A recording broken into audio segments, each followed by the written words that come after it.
Hai guys, welcome back to my channel. Di siang kali ini aku akan buat video tentang pengalaman aku ya. Maksudnya kayak pengen cerita aja sih gimana perasaan dan juga persiapan yang aku lakukan ketika ikut ajang mahasiswa berprestasi. Nah, for your information, buat teman-teman yang nggak tahu, aku adalah Mawapres atau mahasiswa berprestasi UTM tahun 2020 tahun kemarin, dan alhamdulillah aku juara 1 ya. Dan aku pengen cerita sih kayak apa aja sih yang perlu disiapin dan kayak gimana proses seleksinya, apa aja yang dinilai, dan gimana aku menghadapi berbagai macam masalah ya.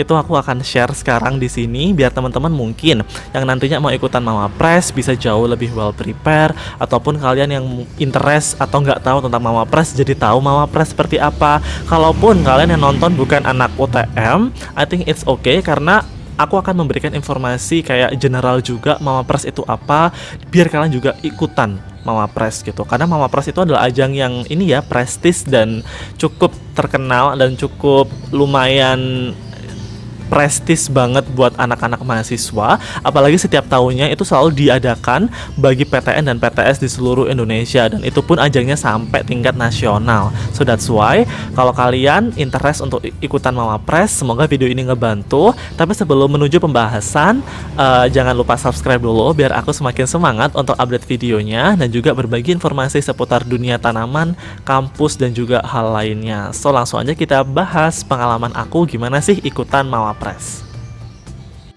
So guys, aku cerita dulu ya. Aku ikutan Mawapres itu tahun kemarin. Itu BTW bisa dibilang persiapannya itu nggak sebentar. Maksud aku tuh emang udah ada impian, udah ada target Mawapres itu dari semester, bisa dibilang semester 3 lah.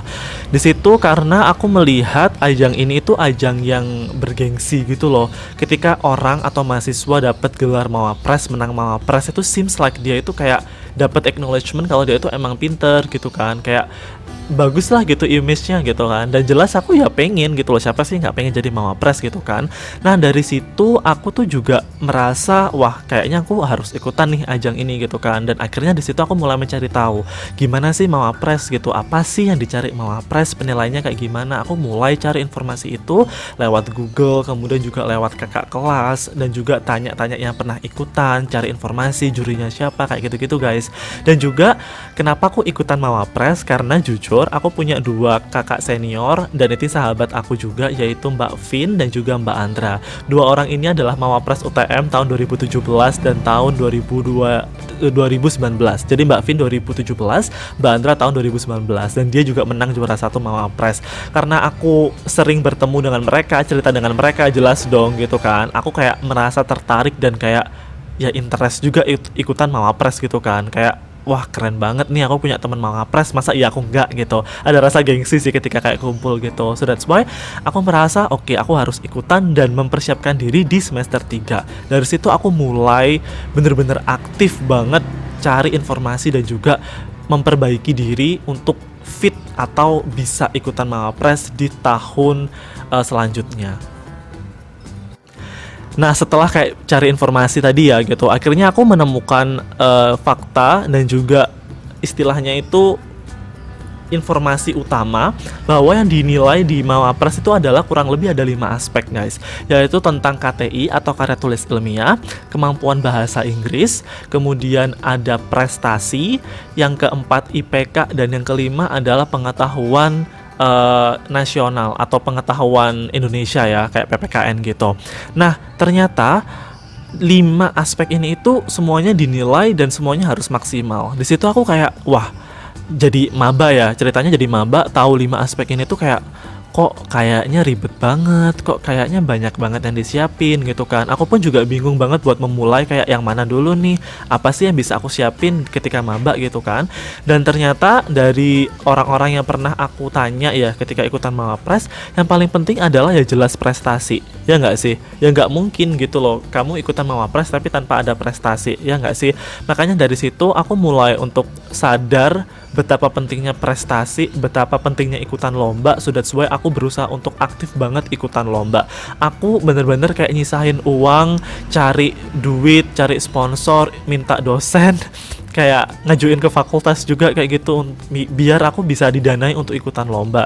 Jadi maba kayak kurang lebih semester 2 ya, itu sebenarnya aku udah ikutan lomba-lomba sih guys, kayak lomba bahasa Inggris, kayak debat bahasa Inggris, lomba pidato, kemudian juga aku udah explore nyoba ikutan KTI juga, aku pernah ikutan lomba bisnis plan, ada juga lomba MTQ kayak gitu-gitu. Jadi kayak aku berusaha untuk tiap tahunnya itu achieve something gitu. Selalu menargetkan bahwa tiap tahun harus ikutan lomba dan harus yang menang. Harus ada yang menang kayak gitu. Jadi tiap tahun harus nambah CV. So that's why kalau kalian mau ikutan Mawapres tapi kalau background prestasinya kurang ya jelas itu akan mempengaruhi nilai akhir guys. Nah, apakah prestasi itu selalu lomba? Enggak guys, tapi prestasi juga bisa bentuknya itu ketika kalian bisa jadi mungkin ketua UKMF atau ketua UKM, ketua BEM kayak gitu juga bisa, atau jadi ketua pelaksana acara apa kayak gitu yang tingkat nasional atau tingkat internasional. Bisa juga bentuk research, kalian jadi pemateri itu juga bisa. Tapi kalau untuk aku pribadi berkaca pengalaman aku tuh sering lomba di bidang bahasa Inggris ya, karena emang aku sukanya di bahasa Inggris, jadi aku interestnya ya berhubungan dengan bahasa Inggris gitu. Lomba apa aja tuh aku ikutin, terutama untuk lomba-lomba yang tingkatnya at least itu provinsi dan nasional, itu yang harus dikejar guys, karena skornya tuh paling tinggi di situ. Kalau kalian ikutan lomba-lomba yang tingkatnya universitas ataupun tingkat kabupaten, menurut aku kayak boleh-boleh aja, sah-sah aja, tapi skornya itu sedikit. Jadi better kalau kalian ikutan lomba itu langsung aja di tingkat provinsi ataupun nasional kayak gitu.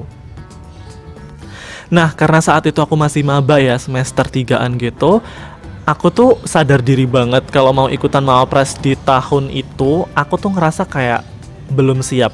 Belum siap dalam artian kayak prestasi aku masih kurang gitu kan guys. Akhirnya aku menahan diri gitu loh. Menahan diri dalam artian oke, aku nggak ikutan tahun ini tapi harus ikutan sebelum aku lulus, aku harus jadi Mawapres. Jadi aku nggak menargetkan tahun kapan aku ikutan Mawapres, tapi yang jelas aku sebelum lulus harus jadi Mawapres. Itu aku kayak anak yang ambis banget gitu loh guys. So that's why dari situ aku mulai ngumpulin prestasi lagi. Dan aku belajar bahasa Inggris. Belajar bahasa Inggris itu bukan cuman kayak kita belajar grammar ya guys, tapi kayak speaking juga. Karena salah satu penilaian di Mawapres adalah kita harus bisa mempresentasikan karya tulis kita itu dalam bahasa Inggris, dan akan ada proses Q&A atau proses tanya jawab kayak gitu. Nah, aku punya pengalaman ketika aku ikutan Mawapres dulu. Jadi aku kan presentasi nih 10 menitan gitu kan, dan itu online karena emang saat itu lagi pandemi, bener-bener semuanya masih masa transisi ya, masih belum siap, jadi semuanya dirubah jadi online, dan aku di rumah presentasi pakai bahasa Inggris. Dan sesi tanya jawabnya adalah sekitar 15-20 menit, itu full bahasa Inggris, dan jurinya adalah orang-orang S3 dan PhD semua pakai bahasa Inggris. So that's why kalau kita nggak terbiasa ngomong ataupun kita nggak paham mau ngomong apa, itu bisa mempengaruhi nilai, dan juga ya jelas kita nggak dianggap capable gitu kan. So that's why untuk mempersiapkan bahasa Inggris menurut aku penting banget buat kalian untuk praktek ngomong, praktis, nggak cuman kayak grammar ataupun kayak cuman mengingat vocab, no, tapi lebih banyakin praktis, confidence-nya, percaya dirinya juga harus ditata, biar ketika kita ngomong bahasa Inggris di depan orang atau di depan juri itu lebih meyakinkan kayak gitu. Kalau aku pribadi sih bener-bener saat itu ya jelas nervous sih gitu, kayak gimana ya gitu kan, karena ya beda lah guys, ngomong presentasi di kelas sama presentasi lomba itu kan beda ya feel-nya. Apalagi jurinya juga detail banget, pertanyaannya juga out of the box, kayak deeper banget. Jadi aku sempet bingung dan kayak agak pesimis saat itu. Nah, kalau ngomongin masalah seleksi, masalah seleksi, karena aku itu adalah Mawapres Corona, maksud aku kayak tahun corona, jadi emang semuanya dilakukan secara online.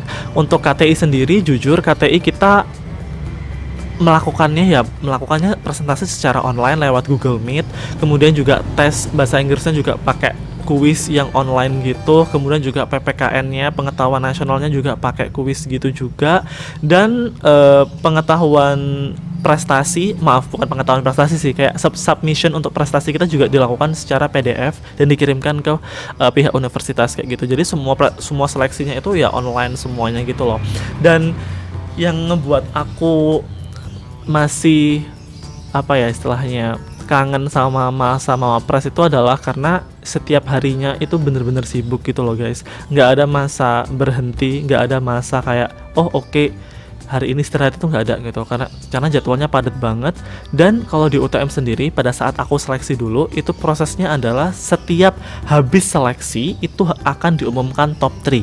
Kayak seumpama nih KTI, setelah kita presentasi KTI akan diumumkan top 3-nya siapa, kayak gitu. Nah, alhamdulillahnya aku di semua seleksi itu selalu masuk ke top 3. Jadi untuk KTI sendiri aku saat itu masuk dapat rank 3 ya kan. Aku KTI itu ranking 3. Kemudian untuk bahasa Inggris aku ranking pertama. Kemudian untuk PPKN aku ranking kedua. Nah, kalau untuk yang prestasi, itu prestasi kan tertutup ya. Maksud aku dinilai oleh dewan juri. Dan kalau untuk penilaian IPK juga kita store IPK gitu kan. Pokoknya dari 3 poin tadi itu dilakukan secara transparan, jadi kita tahu posisi kita gitu loh. Dan alhamdulillah dari ketiga penilaian itu aku selalu masuk top 3. Dan aku agak optimis dan pesimis juga karena kan aku naik turun ya. Ada yang 3, ada yang 2, ada yang 1, pokoknya naik turun gitu. Tapi ya endingnya alhamdulillahnya aku bisa juara 1 saat itu. Dan itu kayak oh my god, amazing sih, kayak oke gitu kan. Aku bisa juara 1 dan aku bersyukur banget saat itu. Dan kalau yang bikin beda seleksi tahunku dan tahun sebelumnya adalah di tahunku itu nggak ada yang buat video guys. Jadi nggak ada pembuatan video online. I mean like bikin video profile, video KT itu nggak ada ya. Jadi tahunku itu bener-bener kayak masih tahapan transisi. Jadi difokuskannya itu lebih kayak pemilihannya terlaksana kayak gitu. Nah, setelah aku menang Mawapres ya kan, setelah aku menang Mawapres di tingkat universitas itu aku mewakili kampus kan ke tingkat nasional gitu. Nah, di tingkat nasional itu juga dramanya juga gila banget sih guys. Kayak persaingannya juga sangat ketat, seleksinya juga sangat rumit banget. Karena di tingkat nasional itu ternyata basicnya ada 3 seleksi ya. Pertama adalah seleksi bahasa Inggris dan juga seleksi ilmu pengetahuan PPKN kayak gitu. Yang kedua adalah seleksi KTI dan yang ketiga baru dipilih finalis untuk yang seleksi nasional ataupun kayak tingkat nasionalnya gitu loh guys, di tingkat akhirnya gitu. Nah, kalau untuk aku pribadi saat itu setelah lolos verifikasi dan sebagainya ya kan, aku tes bahasa Inggris dan PPKN kan. Nah, itu dikasih waktu 2 jam untuk menyelesaikan kurang lebih 50 soal. Yang aku bikin kesel adalah sistemnya ini sempat ngedown dan kita delay 30 menit. Jadi bener-bener ketika kita mulai itu langsung error. Karena mungkin banyak banget yang ikutan ya. Jadi error sampai akhirnya delay. Dan ketika udah selesai atau udah diperbaiki tadi itu guys, bener-bener masih kayak aduh kesel banget deh.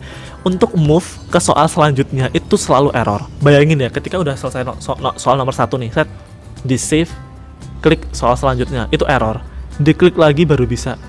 Kemudian diklik lagi, kadang error lagi. Diklik lagi, error. Diklik lagi, bisa kayak gitu. Jadi terus kayak gitu. Jadi makan waktu banget. Banyak banget anak-anak yang ikutan Mawapres itu komplain di kolom Instagram gitu ya, di pusat prestasi nasional. Mereka itu kayak akun portal pemerintah, banyak banget orang-orang yang kayak komplain gitu, kayak sistemnya ngedown dan banyak orang yang kehabisan waktu buat ngisi karena kayak gini dan sebagainya. Aku sampai oh my god, aku bener-bener kayak gak percaya diri banget ketika mengerjakan itu. Instead of susah ya, selain susah, tapi ternyata juga sistemnya juga nggak support gitu loh. Sistemnya juga bener-bener kacau banget saat itu. Jadi aku saat itu ngisinya bener-bener kayak gini. Pokoknya aku ngisi penuh dan aku nggak ada koreksi. Aku nggak ada setelah ngisi terus aku koreksi lagi, nggak ada, karena aku takut error. Jadi aku ngerjainnya itu cepet banget, kalau bisa dibilang kayak cuman sejam. Jadi aku punya waktu kurang lebih kayak sejam yang aku buang karena aku takut sistemnya error. Jadi aku setelah ngisi langsung tutup, aku langsung kirim. Dan itu kayak nothing tulus. Bener-bener kayak ya udah, nggak, kalaupun lolos alhamdulillah, kalau nggak ya udah gitu. Karena dengan sistemnya kayak gitu, aku bener-bener kesel banget. Sampai akhirnya aku juga cerita juga sama pihak kampus kan, kayak gimana-gimananya. Dan pihak kampus juga kayak ya mungkin menyadari juga dan kayak ya udahlah nggak apa-apa gitu, nothing tulus juga gitu kan. Sampai akhirnya kurang lebih nunggu 2 minggu baru diumumin siapa aja yang lolos tahap 1 ya kan. Dan yang aku tahu adalah untuk peserta Mawapres tahun 2020 itu adalah kurang lebih ada 500 sampai 600 orang setiap universitas di Indonesia ya, itu perwakilannya. Dan alhamdulillahnya aku lolos dari 150 orang. Jadi dari 600-an itu tadi diambil 150 orang dan aku lolos, guys. Well, aku di situ kayak oke, ini bener-bener lucky banget karena kayak ya udah gitu, dengan sistemnya error tadi, dengan aku yang nggak ngoreksi lagi, ya aku bisa lolos sampai tahapan 150 besar, ya lumayan lah ya gitu kan. Aku mikirnya kayak gitu. Nah, ternyata untuk seleksi selanjutnya adalah seleksi KTI ya kan.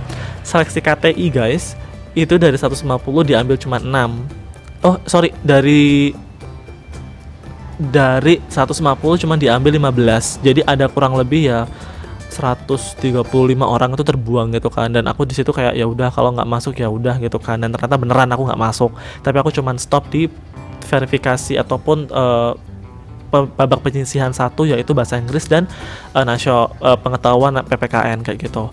Tapi ya meskipun aku gagal, tapi ya udahlah ya gitu. Maksudnya ya buat pengalaman, dan juga aku tetap puas, tetap bersyukur juga bisa menang di tingkat kampus, karena itu adalah salah satu achievement atau kayak goal aku dari dulu banget kayak gitu.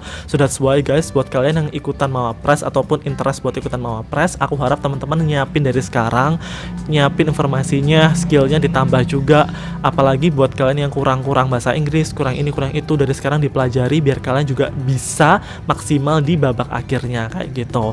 Dan ya kurang lebih ceritaku kayak gitu. Mohon maaf kalau kurang menarik ya, tapi yang jelas aku pengen cerita karena abis ini mungkin UTM juga bakalan ada ajang pemilihan Pilmapres. So that's why semangat buat kalian yang ikutan, dan buat kalian yang masih maba disiapin, dan kalian kalau di luar UTM ataupun yang nonton ini bukan dari kampus UTM, semoga kalian juga bisa ikutan Mawapres, bisa mewakili kampus kalian ke ajang nasional. So I think that's all my video, semoga bermanfaat, and I'll see you next on my video. Bye bye guys.